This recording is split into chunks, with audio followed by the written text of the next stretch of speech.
I would like to thank this group for their careful consideration of this matter. My name is Kevin Modis. I'm a social worker. I was born, bred, and educated in Baltimore. I work with a group called Wireless Education Action. And one of our advising doctors has delineated a mechanism for how this wireless radiation causes cellular effects and neurological effects ultimately, and cancerous effects ultimately. So we do have the mechanism, and he's not alone. There's other mechanisms that have been identified. So this is a real problem. And I really want to thank you for taking action to protect our children. I agree with the changes that were discussed, especially regarding the inconclusive issue. The studies are really only inconclusive because the industry is producing their own research to counter our research and using a weighted evidence approach. But these studies are using simulated Wi-Fi, simulated cellular wireless, so it's really a different. You're testing a different thing and getting a different result. Of course, they're using populations that are too small to show significant effects, and they're testing for too short a periods to show effects. So they're doing a lot to design around the problem. So keep that in mind. We think the evidence is quite conclusive. Regarding the laptops being able to be, you can't do anything because the devices are only using wirelessly now. There are adapters that can be used with all these devices, and that's important for people to know. If you want more information on that, you can just Google Orem Miller. He's an EMF consultant. He's gotten really detailed about how you can use adapters. We work with a group, emfscientist.org, which is 200 scientists that have clearly appealed to the United Nations, saying that our safety standards are inadequate. They only look at thermal effects, and we clearly know there's non-thermal effects. They've also said that there are thousands of peer-reviewed studies showing the variety of health effects, and our children are more vulnerable. So, emfscientist.org. You can also find more research on the issue in general and see how much there is yourself at saferemr.com, saferemr.com. And also people can contact me if they want to push back on the push for 5G, which is expanding wireless transmitters across our community. They can contact me at keephealthyfamilies@gmail, keephealthyfamilies@gmail. But I'm a social worker. I'm specially trained people with neurological differences. I have personally spoken with teachers who have developed neurological problems near these wireless transmitters. I have personally talked to students that have developed all kinds of neurological problems. I've also talked to teachers who have developed cancer shortly after having wireless in their schools, a year in, and being group clusters in their schools. So this is a very real effect. The studies support it, but we got human evidence that people are getting very sick from this.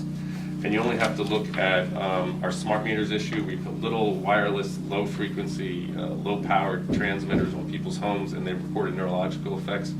26 states, half our states now have opt-outs for smart meters. That's real human evidence that people get sick from this technology. The big issue is we are not testing these frequencies before we use them for biological effects. We are just putting them out there and seeing what happens, and we know what happens. People get sick, and the evidence goes back 30, 40 years, and the industry is carefully designed around it. So I think this is an important matter. Now, I emailed 800 studies to the emails of this committee showing a variety of neurological effects, but also cancerous health effects and genotoxic health effects. We're talking about damaging the DNA of our next generation.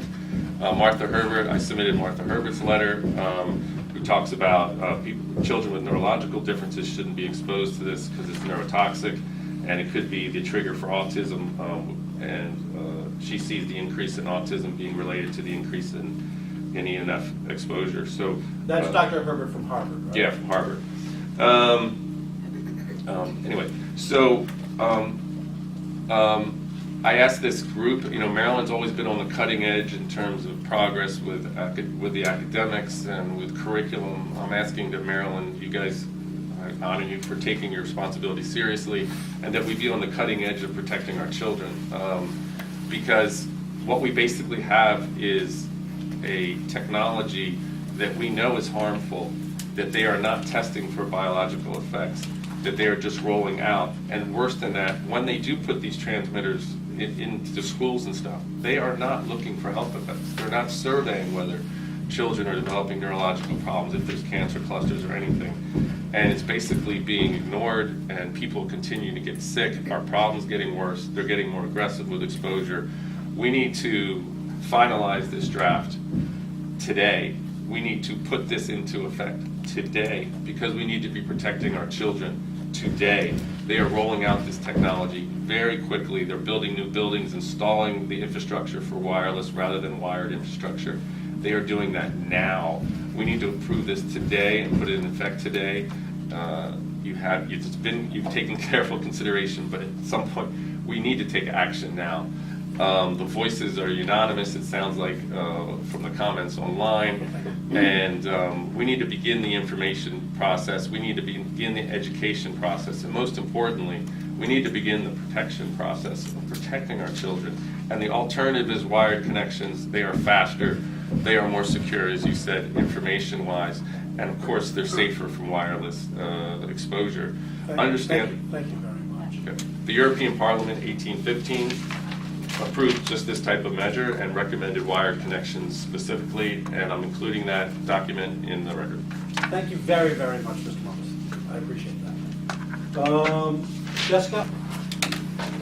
Thank you. I'll be short and sweet. We appreciate the hard work this group has put in on this report. This is very tough because we've worked for the government for 30 years, and getting anything to agree on everyone on the same page is quite an achievement. We have submitted comments. Kate Keel, our president, has already electronically, so I'm not going to repeat that. I would just urge the group to get the report finalized and into the system as fast as possible. There's some urgency here. The children are being exposed to this stuff on a constant basis, and it's important for people to understand what's at risk. Thank you very much. Excuse me, thank you very much. I didn't hear what group you said we. Maryland Smart Meter Awareness. Okay. Thank you. Yep.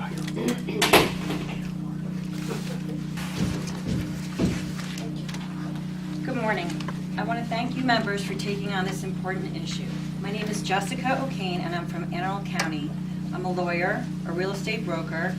I'm a co-founder of the Anne Arundel County Against Cell Towers at Schools, a parent to a 4th and 5th grader at Honey Orchard Elementary, and I'm also a former site acquisition specialist in the wireless industry. In June of 2012, Anne Arundel County Board of Education entered into an agreement with Milestone Communications to place up to 3 cell phone towers at every school in Anne Arundel County, elementary, middle, and high school. Each cell phone tower can have up to 5 carriers on that. The one that was proposed at Pine Orchard Elementary was a 100-foot monopole, which was 100 feet from the classroom, and it was proposed over the 1st through 5th grade playground. So the lowest rung on the monopole would have been 50 feet above the children and going right into the classroom. Thank goodness we successfully fought against it and they did not go forward with that. Let's see. That was in May of 2013, and that's Piney Orchard. Our community of 10,000 fought successfully against it. Cell towers pose numerous health and safety and economic concerns. In cases documented across the globe where school children are subjected to prolonged exposure of radiation from RF from a cell tower placed at or near school, the rate of childhood leukemia at such schools increases. Sorry, I'm a little nervous. In Bayville, New York, the village of Bayville permitted approximately 50 cell antennas to be installed upon a water tower which was situated 50 feet from the elementary school. Within 7 years, the rate of childhood leukemia at the school rose 492%. Above the state average. 7 children developed leukemia, 3 died, and as much as 30% of the staff at the school suffered adverse health effects. There are numerous studies that have been put into the record. I'm really strongly urging you to please pass this draft as a final recommendation. There is so much information out there, but then there is so much information from the wireless industry to try and dispute it because there's so much money involved in this. There is so much money. In 1996, the Telecommunications Act was passed. $39 million went into lobbying for that passage. So we all know there's so much more going on, but we have to think about our children and we have to stand up for our children. Our children cannot be the guinea pigs. I don't want to hear, well, we knew all along that cigarettes were bad, but, like, it's here and now. We have the proof.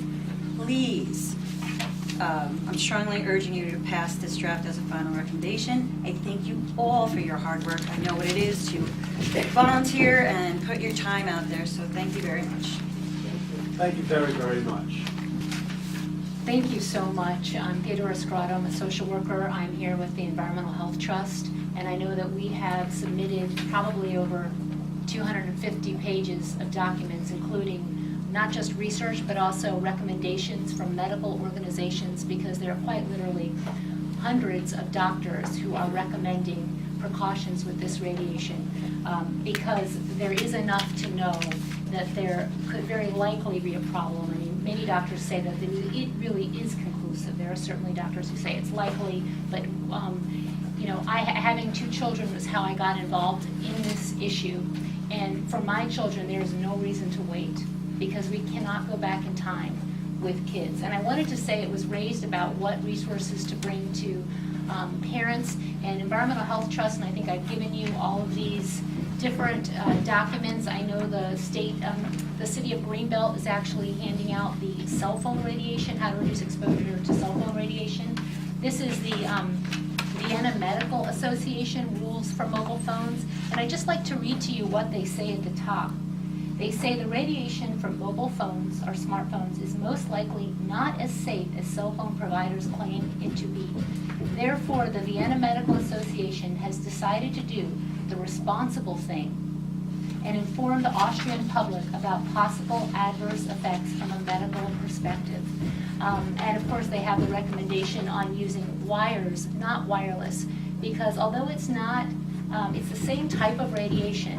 And as I've talked about before, it might not be directly to your brain, but it is going to your internal organs. And of course, our blood is circulating everywhere. Our femur is one of our largest bones. So, so this is incredibly important for my children and for all the children of the state.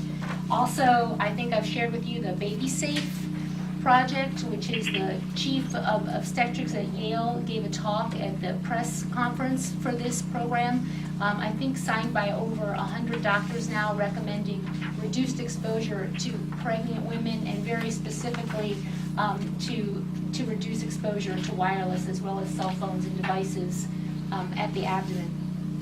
So I think that I thank you so much, and I think also wanted to say that by statute, this council, as I said before, I called you years ago because I would not get off the phone until I talked to anyone who could deal with this issue. I was on the phone probably for an hour before I got to Dr. Mitchell way back, because no one is actually is doing anything about this, and that is the task of this council, is to act to protect children, and the precautionary principle is the cornerstone of public health. So this just makes perfect sense. Thank you so much.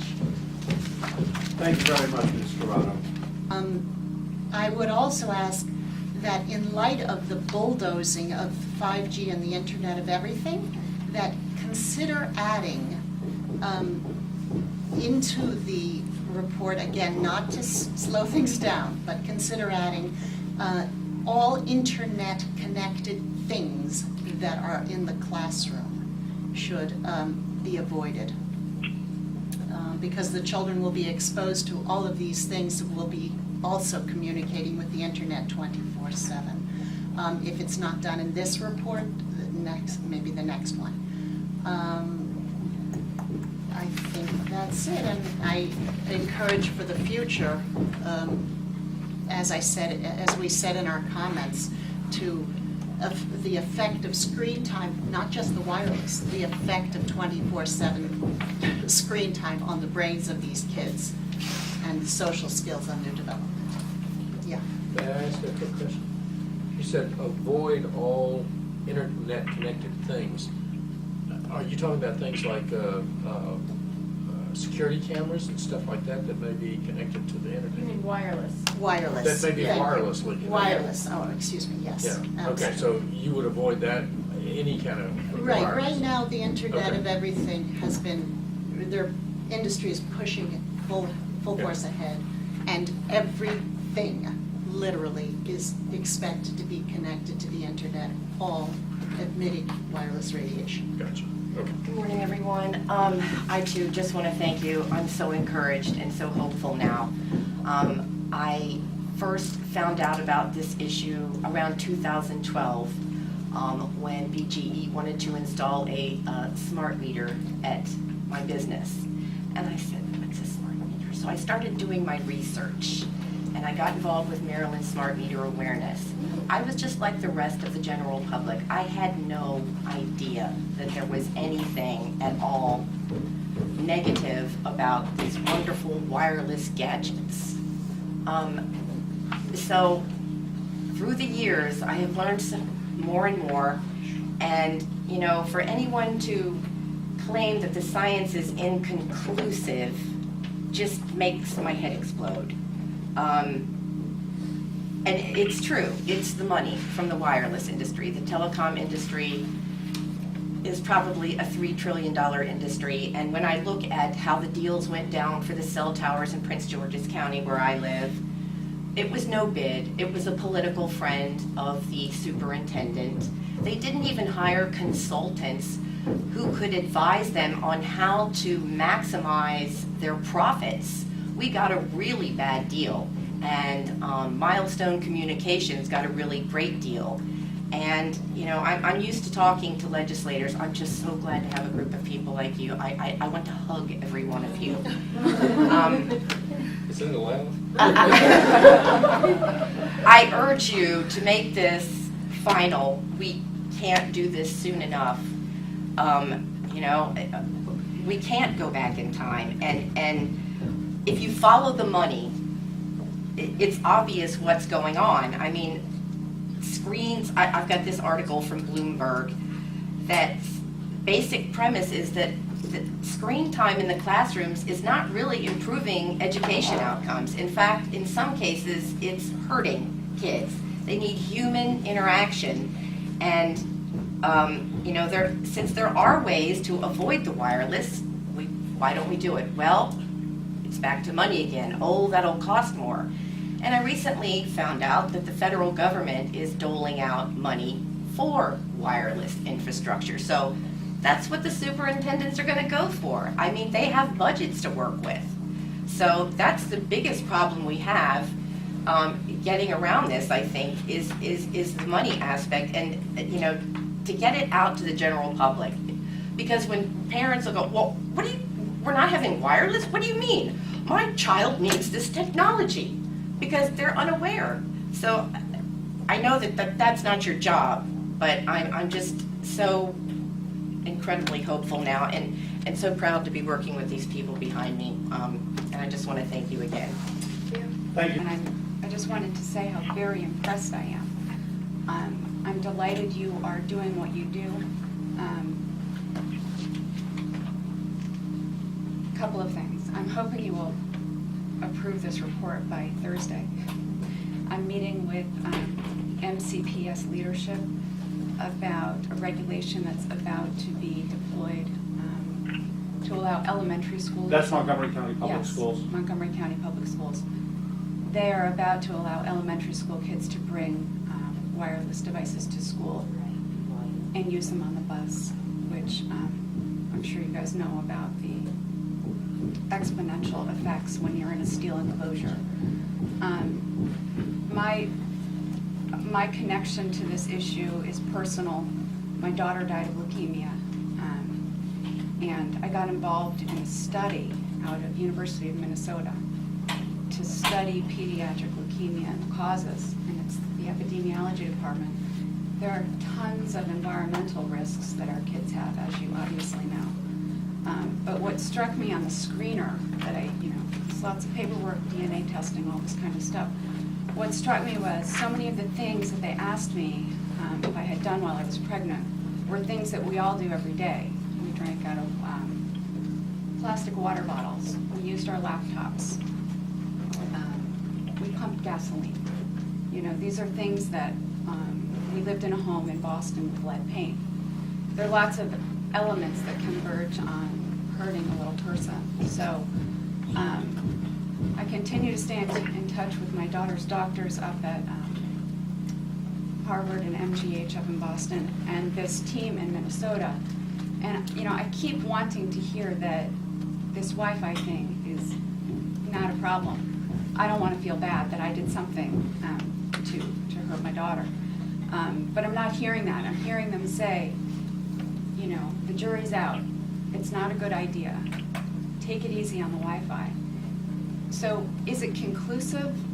It's not like scientifically, but as a parent, it's very conclusive to me that if an oncologist is telling you to stay away from this stuff, it's good enough for me. So my question really is, why not approve this report? There's no downside. I don't see a downside. And I really think that we owe it to the kids. And we owe it to people in IT departments everywhere throughout the county, at schools, who don't know about this stuff, who are defending it very fiercely. They have a lot invested in their IT programs and the rollout of Chromebooks, etc. So I'm very impressed with what you do, and thank you very much for all this time you're putting into this. I'm a mom, I'm a lifetime advocate, I've worked for a number of national consumer advocacy groups. I'm just, in terms of process, do we have a quorum today? We do. We At least do. at the moment, we do. So, I would like to see if we can get a vote. So I'm going to turn to the council. Okay. I mean, you've heard what I've said before, everyone else has been extremely eloquent. I think this report is mild, it's modest, it's not strident, it makes suggestions. You know, I don't, it's going to appear radical to people that want to see it that way, but it's just not. So I think it's balanced, it's fair, and school administrators really want this. I've been to my daughter's nursery school, I've been to a number of private schools, and they are all talking about this issue, and they want information, they want guidance, and I brought that to them, and they just, this continues the discussion in a very important way, so thank you. Thanks very much, Ms. Good. Yeah, okay. Madam? Yeah. Yeah. I didn't sign up. I was late. But I Please, have a go ahead, question. have a seat. My name is Ning Pan, and I'm a parent in Howard County Public with kids in Howard County Public School System, and I testified on this board meeting about the Wi-Fi in the school system, but they just flush away, say it's under FCC limit. But I talked to my elementary school kids principal. They talk about the transmitter, very strong intensity transmitter in every classroom ceiling, including the gym, and every unnecessarily strong. And I thought they don't only have Wi-Fi, but their transmitter is very strong, more than necessary. And I told them, can you just turn off when you are not using it? They say no. And I said, can you just hotwire? They say no. I feel like I have nothing to say to them. They just say, we cannot do anything about it. But now, when I was like, people are suffering. Kids are dying. Kids are. How many kids have to suffer? How many kids have to die from the horrible diseases we are seeing right now? But after that, last week I saw your draft, and I feel very hopeful. I feel like if I can talk to my children's principal with this in hand, I have a stronger stand, and I appreciate everything you have done, and I hope this will be passed as soon as possible, because it's an urgent matter. Thank you. Thank you very much. Thank you. Julia? May I ask, you said you testified. Was there a Howard County hearing that you testified? Board of Education, yes. Okay, yeah, before the Yeah, Board of this Education. April, I just find out, I was shocked to find out with my meter, I bought meter because I was sick, because of the smart meter and everything. I bought meter, I went to my kids' school, I was shocked to find very high in my home, even the Wi-Fi is turned on, it's less than 1, but over there it's very high. Thank you. And you had a meter that I measured bought the- a meter myself. Okay. And I went to medical school in China, and I got a PhD in immunology, and I went to Columbia University for medical research as a postdoc when I came to America, and now I'm a stay-at-home mom. And may I just ask, what was the April hearing at the Howard County Board of Education? What was the topic of the hearing where you testified? It's a public forum. Oh, it was the public Sorry, forum. sorry. Okay, I just wanted to clarify. No, Yeah, that's yeah. good, thank you. Thank you very much. Hold on a minute. All right, I'm conscious of the time. Is there something? Just want to add one thing to my comment. Yeah. So I submitted to this committee, and there's a paper copy up there. The California Medical Association has passed a resolution to say that our safety standards for wireless are inadequate, and they delineate studies showing, they said they've reviewed peer-reviewed studies showing DNA damage, cognitive problems, memory problems, ADHD, brain tumors, and they delineate that in their resolution. It was introduced by 2 doctors and was passed by the California Medical Association. They also did a specific bulletin on Wi-Fi in the schools and recommended wired connections and minimizing exposure, and articulated other countries that are taking measures to prevent it. And I included the hard copy of that bulletin. Thank you very much, and we'll scan that and add that to the comments received.